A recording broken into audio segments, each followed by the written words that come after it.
బంగారం భారతీయులకు కేవలం లోహం కాదు, తరతరాలుగా వస్తున్న సంప్రదాయం, పెట్టుబడి సాధనం. పెళ్లిళ్లైనా పండుగలైనా బంగారం కొనడం మన ఆనవాయితీ. అలాంటి బంగారం ధరలు ఇప్పుడు కొండెక్కుతున్నాయి. సామాన్యులకు అందనంత ఎత్తుకు చేరుతున్నాయి. నిన్నటితో పోలిస్తే ఈ రోజు బంగారం ధరలు గణనీయంగా పెరిగాయి. అంతర్జాతీయ మార్కెట్లో బంగారం ధరలు పెరగడం, డాలర్తో రూపాయి మారకం విలువ బలహీనపడ్డం వంటి కారణాలతో దేశీయంగా బంగారం ధరలు ఆకాశాన్నంటుతున్నాయి. ఈ తరుణంలో బంగారం కొనడం సరైననా లేక వేచి చూడాలా? నిన్నటితో పోలిస్తే దాదాపు అన్ని ప్రధాన నగరాల్లో బంగారం ధరలు పెరిగాయి.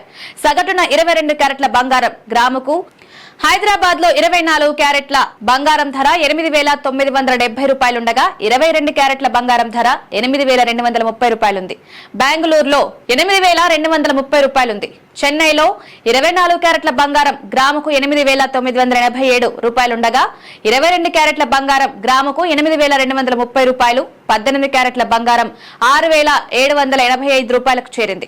విజయవాడలో 24 క్యారెట్ల బంగారం ధర 8,978 రూపాయలుండగా 22 క్యారెట్ల గ్రాము ధర 8,230 రూపాయలుంది. ఢిల్లీ, ముంబై, కోల్కతా వంటి ప్రధాన నగరాల్లో దాదాపు ఇదే స్థాయిలో బంగారం ధరలు పెరిగాయి.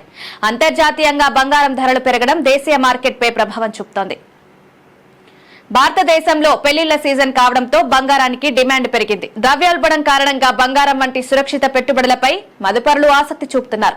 బంగారం ధరలు సమీప భవిష్యత్తులో మరింత పెరిగే అవకాశం ఉందని నిపుణులు అంచనా వేస్తున్నారు.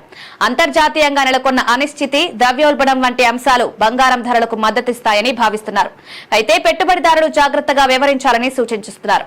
బంగారం ధరలు ఆకాశాన్ని అంటుతుండటంతో సామాన్యులకు భారంగా పరిణమిస్తున్నాయి. బంగారంపై పెట్టుబడులు పెట్టాలనుకునే వారికి మాత్రం ఇది మంచి అవకాశంగా మారింది. ధరలు మరింత పెరిగే అవకాశం ఉన్నందున కొనుగోలుదారులు జాగ్రత్తగా నిర్ణయం తీసుకోవడం మంచిది.